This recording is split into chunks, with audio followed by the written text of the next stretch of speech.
Welcome to Open Chair Podcast. Pull up a seat for this very real conversation. So, I didn't think that we would get into this deep of a conversation so early in this podcast journey, but here we are again. Like I mentioned last episode, the world is a crazy place, and we're going to talk about those crazy things, and we're going to work through them together. We're going to learn together. We're going to be curious. And when I can, I'm going to pull from my experience, my life experience, my professional experience, my education. We're going to bring people in who know a little bit more about certain topics, but this particular topic I happen to be familiar with because of my professional background. So, this episode, we're going to talk about the shooting that happened a few days ago in Minneapolis involving Renee Good by an ICE agent in Minneapolis. So, again, just so you're reminded, if you see me looking down, I have my notes here to make sure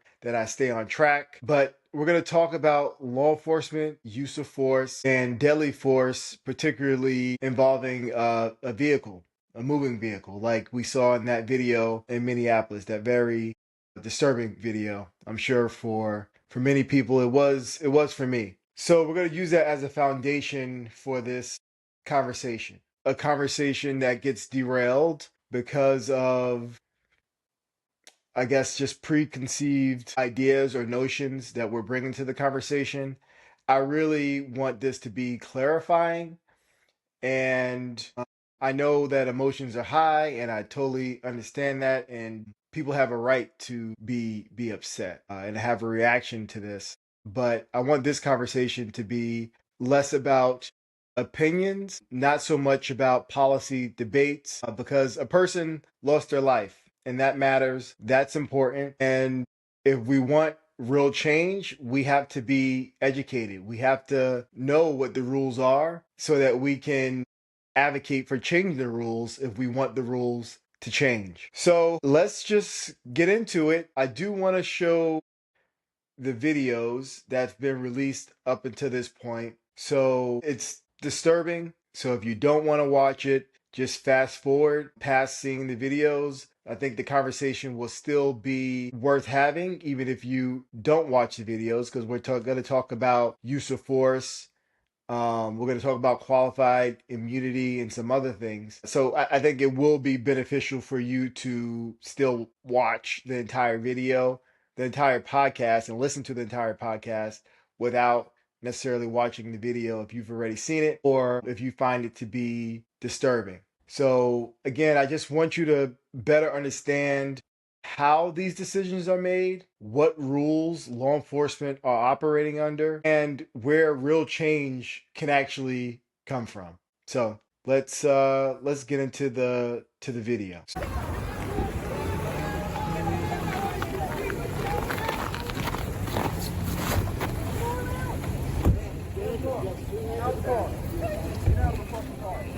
No!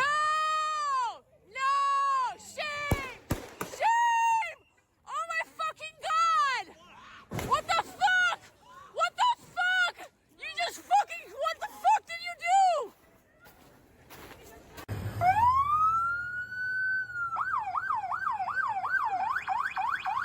That's fine, dude. I'm not mad at you.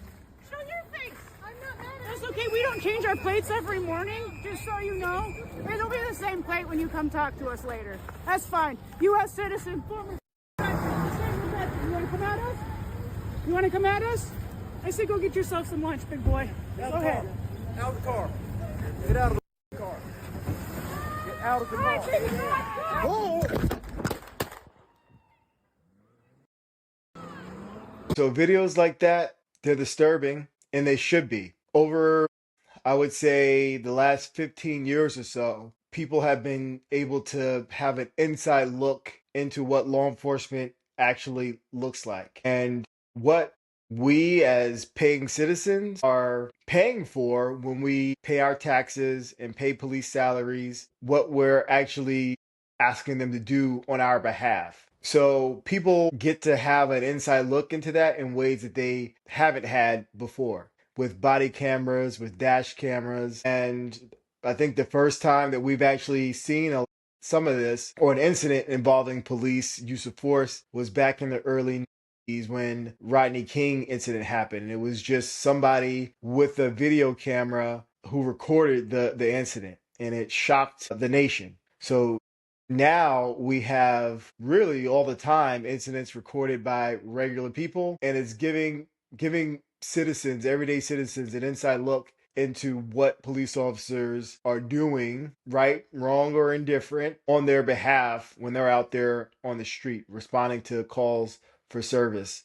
Um, so these videos, as well as body cam footage, dash cam video from helicopters, it's given us a lot of context to these incidents, whereas before we had to just accept someone's word for it. So, and of course, a video, there's different angles to a video. A video doesn't always capture everything, and we see that in our own lives when we're recorded, and sometimes it doesn't capture the essence of the moment that we're in, but it definitely is better than having nothing. And in particular, incidents like this will be analyzed significantly. Forensic analyzation of the video from what the ICE agent recorded, from what citizens recorded. All of this will be analyzed in the coming weeks and months, and hopefully we'll be able to see all of that. But this initial video does help us to begin to understand what happened. So what we do know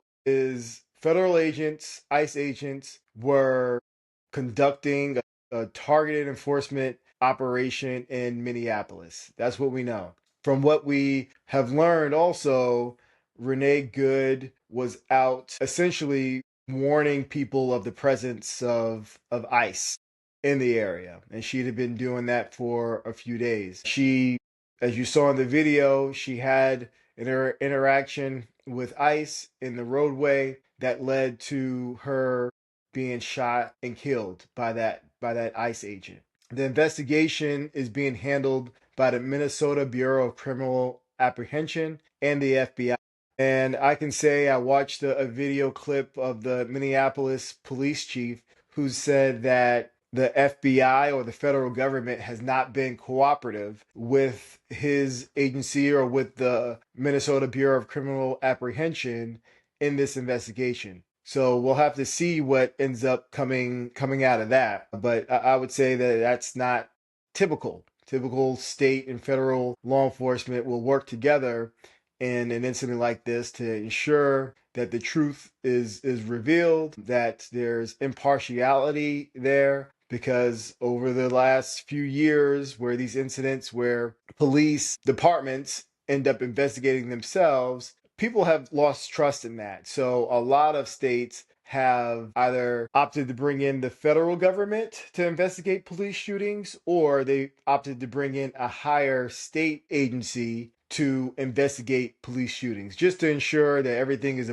above board and that essentially people aren't taking care of their own in those instances, because it's important that justice is served, of course. So before we go any further, I just want to share a little bit of details about my experience and basically the lens that I'm looking through as I'm gonna walk through police use of force, qualified immunity, and this particular incident in Minneapolis that we're using as a foundation for this conversation. So I started my law enforcement career, believe it or not, at 17 in the military, doing military police. So there are some differences between policing in the military and policing in the civilian world. However, when you're operating as a military police officer in the United States on a U.S. military base, the use of force generally the same. So I've worked for two major police departments, some of the largest police departments in the nation, in two separate states. So I have experience and knowledge for coming from going through multiple police academies, one, and then also operating under different states' laws and different police departments' regulations. I have a good understanding of how they differ, but also how they're the same. And much of how law enforcement has to operate in this country as well is dictated by the Constitution, which we all should be abiding by. So I've worked as a detective and also a police supervisor, supervising patrol officers. So combined with my military law enforcement experience and my civilian law enforcement experience, I have over 19 years of law enforcement experience. I've also made hundreds of arrests and I've had thousands of interactions with the public. Just police citizen encounters, traffic stops, calls for service, going to people's houses, thousands and thousands of those kind of interactions. So that's the experience that I'm pulling from when I'm having this conversation. But again, I don't know everything. I haven't been in every situation. However, I do and have and will continue to take the law seriously, following rules and regulations seriously. I've always taken pride in being well versed in the law, case law, federal law, state law, and also taking training seriously. So with that being said, let's go ahead and move into what use of force actually means. Use of force is not a single decision, it's a continuum. So what that means is you don't have to start or finish at a particular place on the use of force continuum. It used to be somewhat of a ladder. They used to visualize it as a ladder, but now it's visualized as more of a pyramid type of display. So, but what that means is you don't have to go through every single step in use of force in order to use force. So, for example, it starts with the mere presence of a law enforcement officer. That is the first level of force. And from my experience, in most situations, you just showing up, it will calm people down. So when people, if they're turned up, they're acting crazy, they're yelling, they're screaming, depending on the situation, just the mere presence of law enforcement will calm things down to a certain extent. So that's the first level of force on the use of force continuum, just the mere presence of law enforcement. Again, of course, you know as well as I do, that doesn't always work. Sometimes people get more turned up because the police showed up.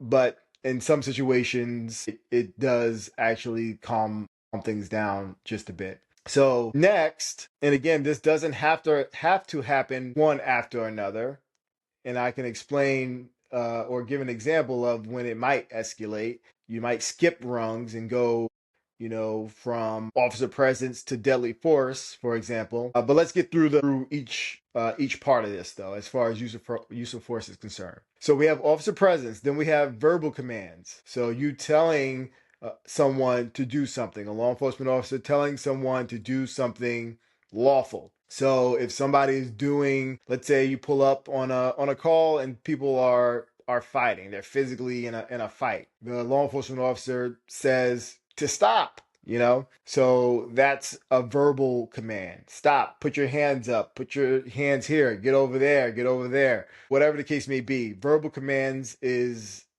next after officer presence.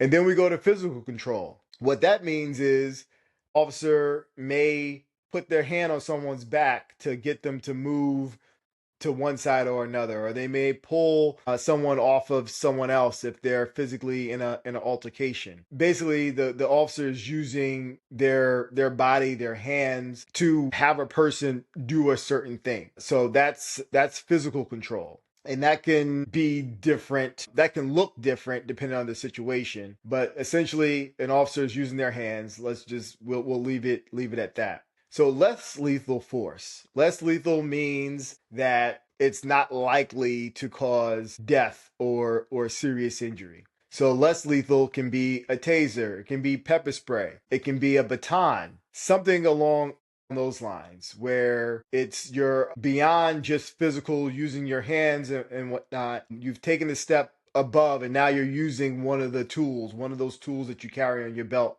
more than likely. So then less than lethal force is followed by deadly force, which we see that as a firearm in most instances. So, but I do want to say that deadly force doesn't have to be just a firearm. So if a situation raises to the level where you would use deadly force, anything that you do, that you use, that could cause serious death or bodily harm could be considered deadly force. For example, a police officer is fighting with someone and they're on the ground and the police officer cannot reach their gun, but otherwise would have been able to use their gun because this person perhaps has a knife or they have a brick or something like that, and they're trying to bash the officer's head in, or they're trying to stab them or something like that. And the officer can't get their gun because their gun is maybe,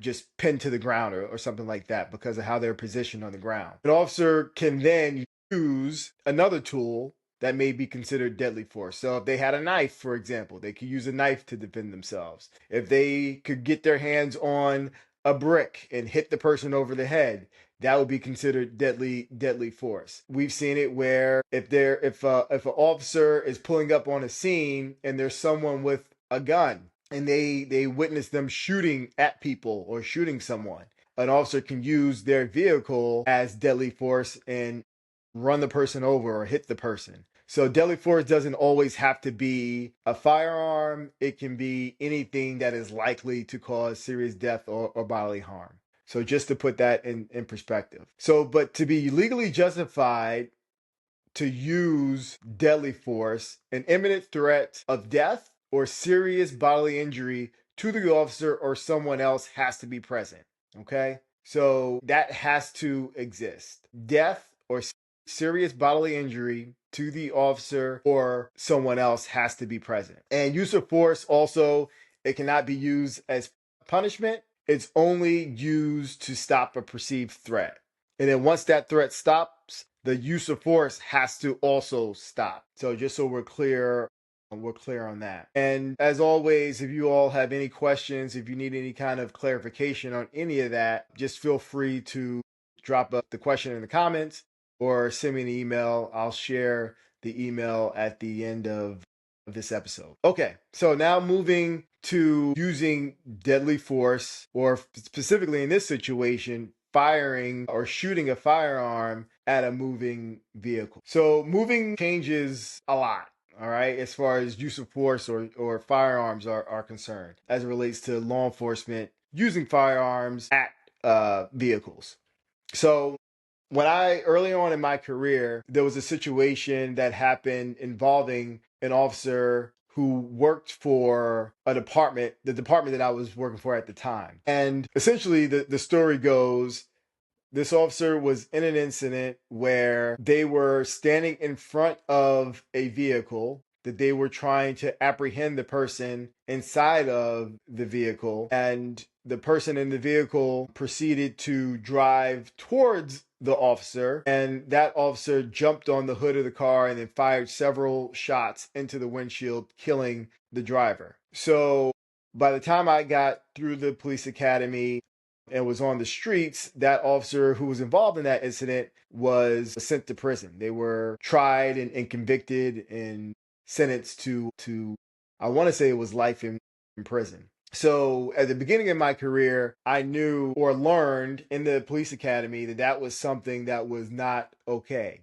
And the department's policy, like many policies, is that you don't shoot at a moving vehicle unless the person is literally using the vehicle as a weapon, like they're driving towards you trying to run you over. But even in that instance, if you can get out of the way, you're supposed to get out of the way. You're not supposed to just stand in front of a vehicle and allow for someone to come towards you and potentially run you over. If there's somewhere for you to escape the path of the vehicle, you're supposed to escape. So that's what I learned early on, and we had this real world example of an officer who was wearing the same uniform I was now wearing, who was involved in the incident with the vehicle and shot the driver, and then was charged and tried and convicted and sentenced for doing what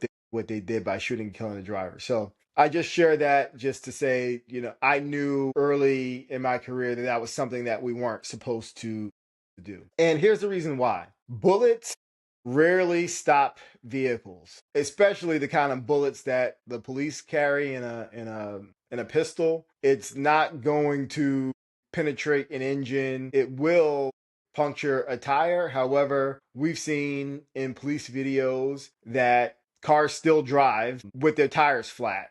Like, it slows them down, but if they will continue to drive and accelerate even if the tires are flat. So shooting at a car, you're not going to disable an engine, and you're not going to completely stop it just by shooting at the tires. It also, there's a risk that bystanders are going to be injured. Why? Because likely the car is going to be moving. So if you're shooting at a moving target, it's harder to hit a target that's moving. So also another reason why departments have created policy that says you shouldn't do that. We want to try to protect bystanders, obviously. And as we also saw in the video with Renee, when drivers are incapacitated, when they're shot while they're behind the wheel of a car, they typically will lose control and crash into whatever, other cars, people, a house.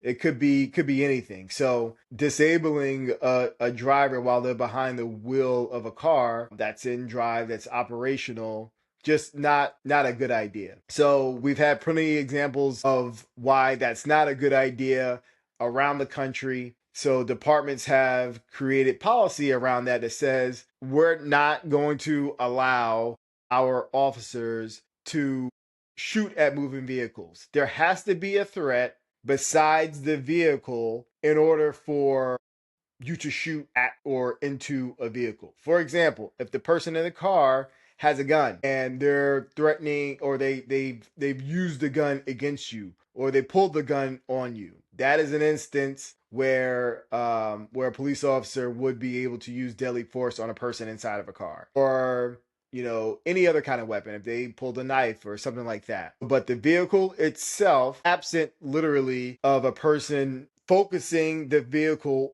on the officer and clearly accelerating towards them. And lastly, there's no way for the officer to escape from being run over, going left or right. If they're directly in front of it, you shouldn't stay in one place. And that also ties into training. But absent that, an officer should not be firing into a vehicle.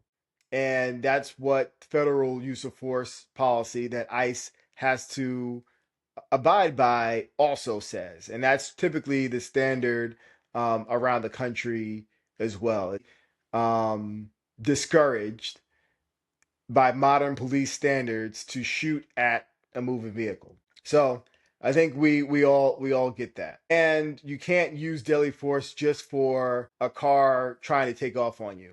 The amount of times that I've, as a police officer, have tried to stop a car and they've taken off on me, it has never crossed my mind to shoot at it. And I know that would be illegal and against policy. But as many encounters that I've had with people inside vehicles who did not want to get caught, they did not want to go to jail, they were trying to get away. I have never been in a situation where I had to shoot into a vehicle. And I've certainly dealt with people driving off on me and taking me on a chase and whatnot. It's possible to still apprehend people without shooting at a fleeing vehicle. So federal policy is pretty clear on this, and I'm just gonna read this off in clear terms, and I'll also provide links to the policy so you can review it yourself.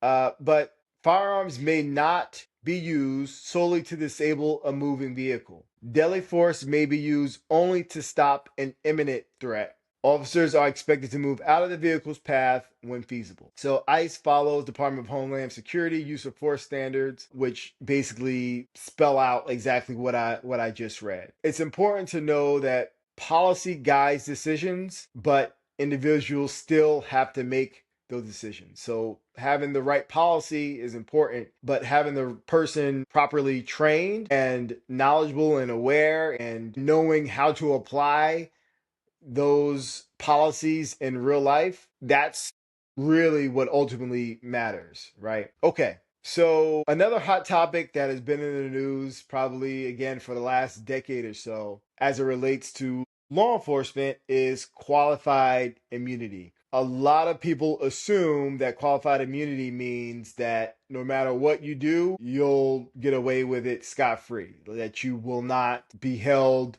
to any kind of law, federal, state, or otherwise, if you have qualified immunity. And that is simply not true. It's not true. What it does, it protects law enforcement officers from civil lawsuits for money damages. So it means that if an officer does something on the job in their official capacity, that someone can't come and sue them for $1 million for doing whatever, for ramming their car or for shooting them or whatever the case may be. So they won't be able to be subjected to civil lawsuits where you can get monetary value or monetary assets from the officer themselves. So what ends up happening is whatever agency or government body that officer works for ends up picking up the bill. So the victim in that case will be able to sue the city or the town or the village, whatever the case may be, for damages, but the officer personally would not be liable. So the officer can still, however, be held criminally liable. They can still be charged. They can still be convicted and sentenced and go to prison for doing something illegal. So it's not a criminal shield. It doesn't free them from any kind of moral judgment, and it's not a get out of jail free card. All right, so I just thought it was important to explain that. So an easy way of thinking about this is qualified immunity just says, can I sue you? Meaning, can I sue this officer? Do they have qualified immunity or not? So that's how you should be thinking about it. So I mean, I've had many instances where I've had to chase a car and, they come to a stop and it's time for me to try to apprehend them. But I do want to walk you through one particular situation. So I was on patrol and I was watching a stop sign, and it's a stop sign that I sat at often, and it's a T intersection. So there's traffic going in front of me, left to right, and then I'm sitting at like the long end of the T, watching the two stop signs in front of me.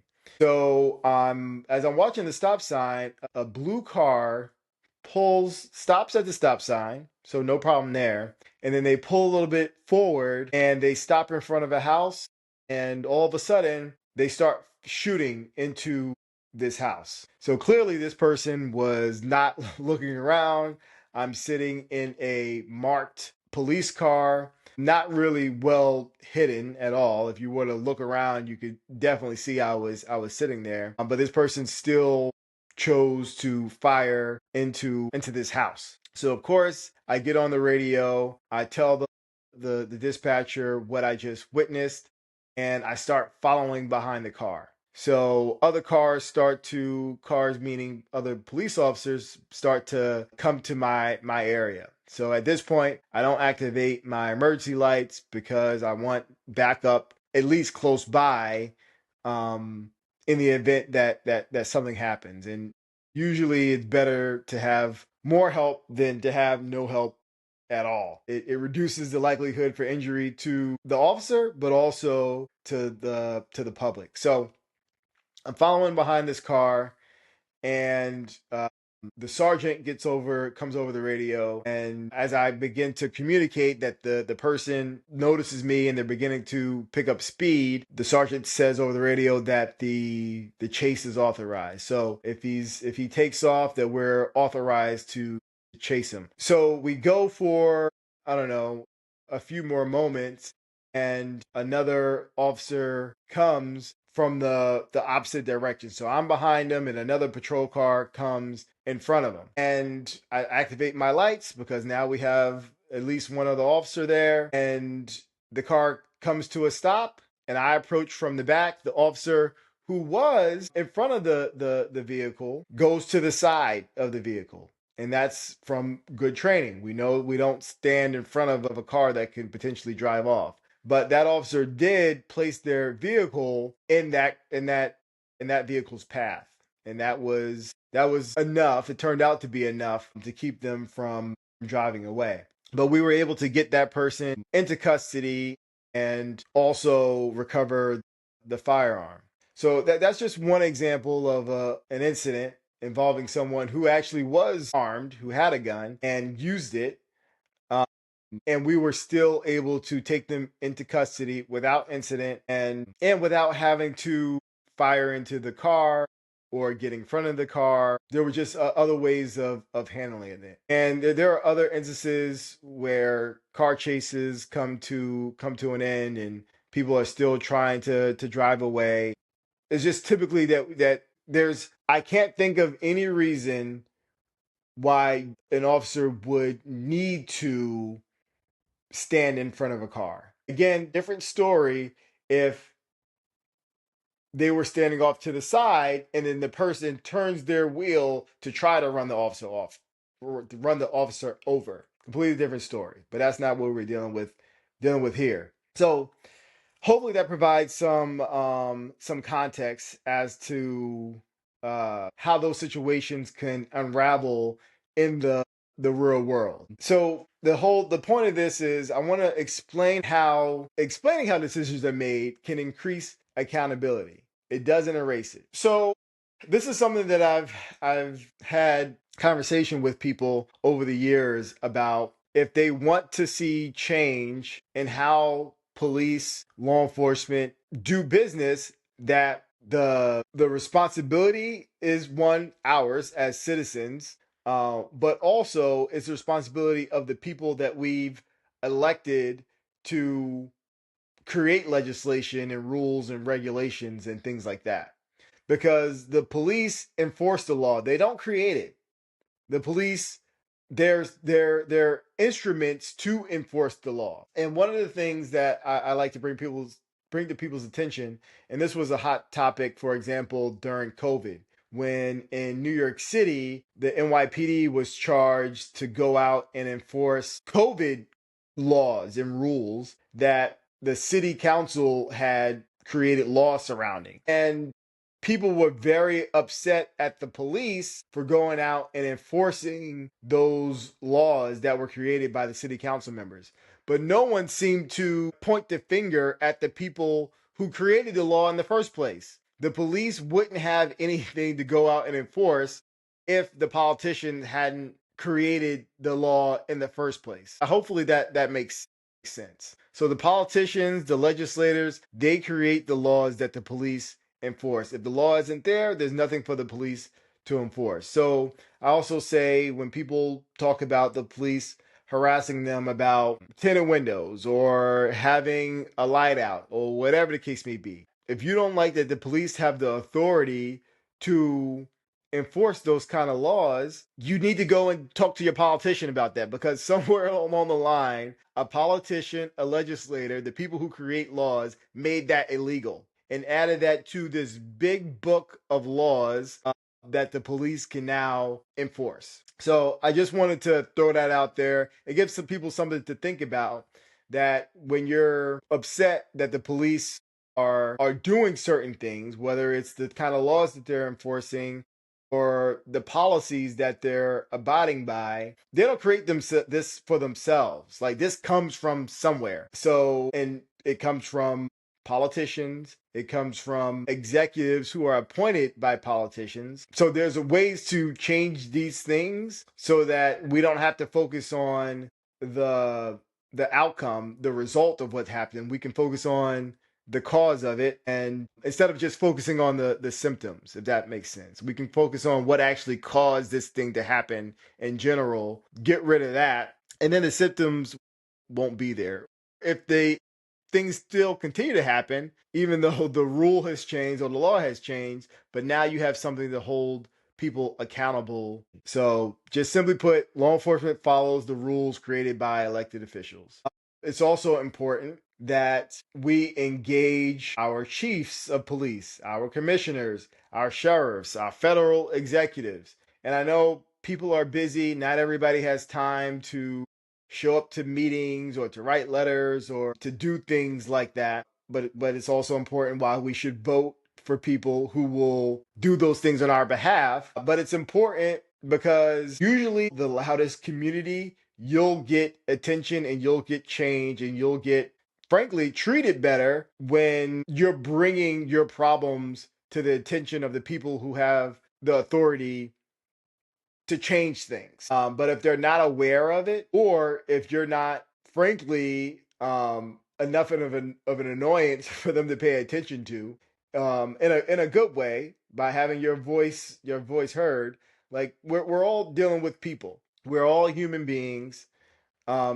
Again, the person who shows up all the time, who's questioning your decisions, who is coming informed and like that they care, you might at some point go out of your way to figure out like, okay, what can I actually do for this person to get them to stop showing up here? But also, people don't know what they don't know. We're out there, we're having these experiences, interacting with the police out on the street. Usually the politicians aren't, usually the law enforcement executives aren't. So we also have to be responsible for bringing things to their attention if it's not on the forefront of their mind. But part of our responsibility is to bring it to their attention and to not let them forget it until change that we want actually happens. Informed, sustained engagement works better than simply outrage. So we've seen that example across the country.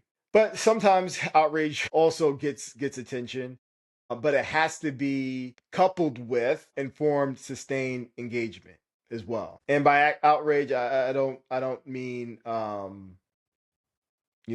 damaging property or hurting people or anything like that. Just to be clear. So understand policies shape training, meaning a police department creates policy. They begin to shape their training program based on that policy. Training shapes decisions, and then decisions shape outcomes. So I'll tell you, I've been fortunate enough to have some pretty good training over the years. And there are times where I've been in situations where literally my training kicks in and I'm on autopilot. Before I know it, I've taken an action that I didn't consciously have to make. Muscle memory kicked in, and I'm doing this thing that I trained to do hundreds or thousands of times without even thinking about it. So all of these things matter. So policies shape training. So we got to have the right policies. How do we have the right policies? We do that by engaging with our politicians, engaging with our law enforcement executives. We do that by understanding what the current policies are, why we have a problem with it, and why it needs to change. And then we advocate for that, and we make sure that it actually is changed. And then the law enforcement agencies will shape their training to meet the new policies. Okay. So now the training matches the policies, and now the training shapes decisions. So those law enforcement officers, now that they're trained, when they're interacting with you, with my brother, with my mother, with your sister out on the street, they're now behaving in a way that's consistent with the training that they received based on those policies. And their decisions are going to be different because their training is now different. So without doing it that way, the rest of this is just wishful thinking. We have to change policy in order to change training in order to have different outcomes in the real world, period. Full stop. I think, and some departments have been getting better at this. Use of force policies are public. Most of them are online. You can find them, see what they are, so that we make sure that we can hold our law enforcement officials accountable. Clear explanations by police executives as far as deadly force standards. So they should be doing these press conferences, letting us know when an incident happens, what their policies are, was their policy followed. And of course, they are a little hesitant, depending on how early they are in the investigation, to give a lot out. However, there should be transparency about the incident, and about the force that was used in that incident. And then also laying out, okay, well, this is how the investigation is going to go and who is conducting the investigation. So transparency is important. And if your department or the agencies that are operating in your community aren't being transparent, that's something that you should definitely advocate for. And that's something that you should have your elected officials advocating for and demanding on your behalf. So I just want to foot stop. City councils, legislatures, those are where the laws are created. The laws that the police are enforcing, that you're annoyed by, that you don't think should exist. Those are the bodies, the legislators, the city councils. Um, those are the bodies that can change those laws so that the police is no longer even there for them to enforce. So just keep that in mind. So accountability matters. And really, I mean, I guess that's it. Accountability matters. Accountability matters. And I also like to always say, as someone who spent majority of my life in law enforcement, I've always looked at it as I'm the professional in this interaction.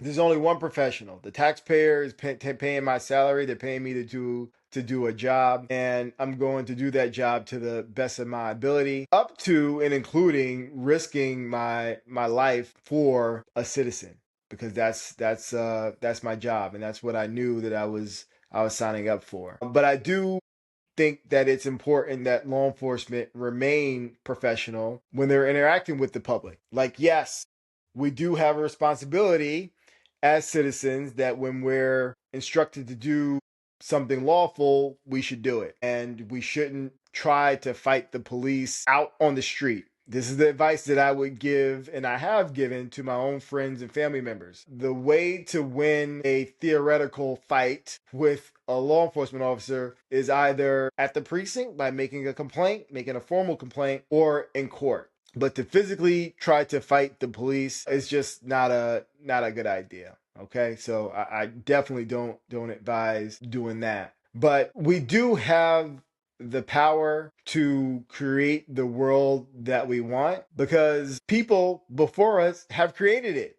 They've shaped it. They've shaped it by creating the laws that are on the books. They've shaped it by creating the policies and the regulations that are now being abided by across our country. So people made it and people can change it today. So you have the power to shift, to change, to inspire a next generation of people who are creating a world that's right and just to the standards that we see it today.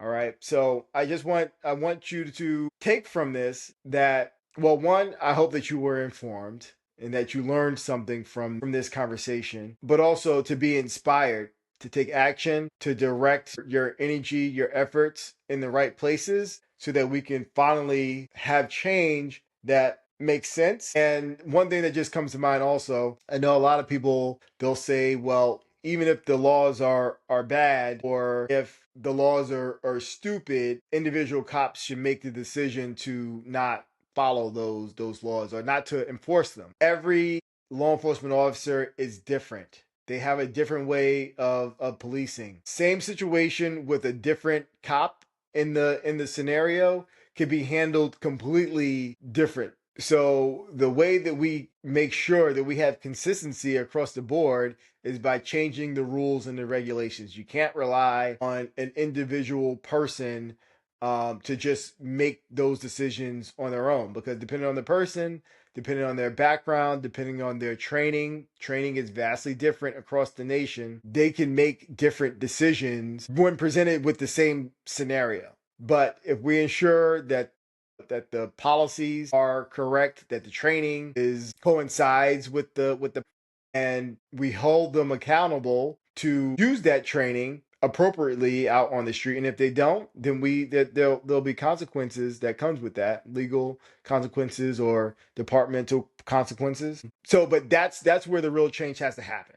So hopefully you're inspired that if you do want to see change, that you go and focus it in the right places. So, but nothing about these things are simple. This situation in particular will be analyzed thoroughly. The videos and any other kind of evidence that's coming from other places. I'm sure what's on the ICE agents' phones and what's on Renee's phone, and as I understand it, her wife's phone as well, and other bystanders and cameras that were on people's houses and things like that. These will all be analyzed, and hopefully, I expect that it will make it to a court for some people to make some decisions on. I do also want to emphasize, and this is something that I forgot to mention. Just going back to the use of force real quick. Every bullet is considered its own separate use of force. So if in this incident involving the ICE agent and Renee Good, for example, he fired 3 shots. They're not going to be viewed as a bundle. So every individual shot has to be accounted for and has to be justified.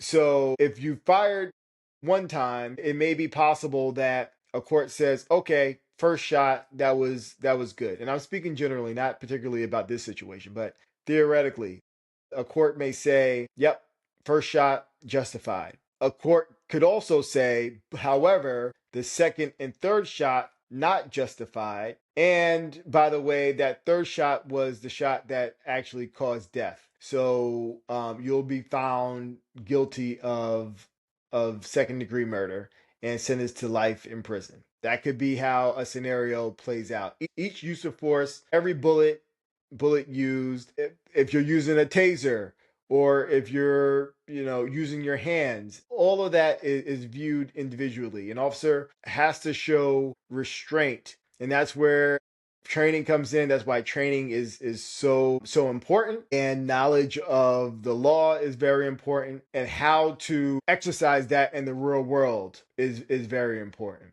So just wanted to throw that out there before I forgot. But again, this is not an easy situation. It's a very, very sad situation. There's nothing simple about it. Renee Good, she's not just a headline. She was a real person. She was a mother. She was a wife. And we want to acknowledge that and respect that. And there's also something to be learned from this. And I hope that you and the rest of our country takes this as an opportunity to make things better, to be better. So understanding use of force, it doesn't erase this tragedy, of course, but I do hope that it will play a part in reducing the likelihood of something like this happening again in the future. So until next time, stay honest, stay curious. The chair's open.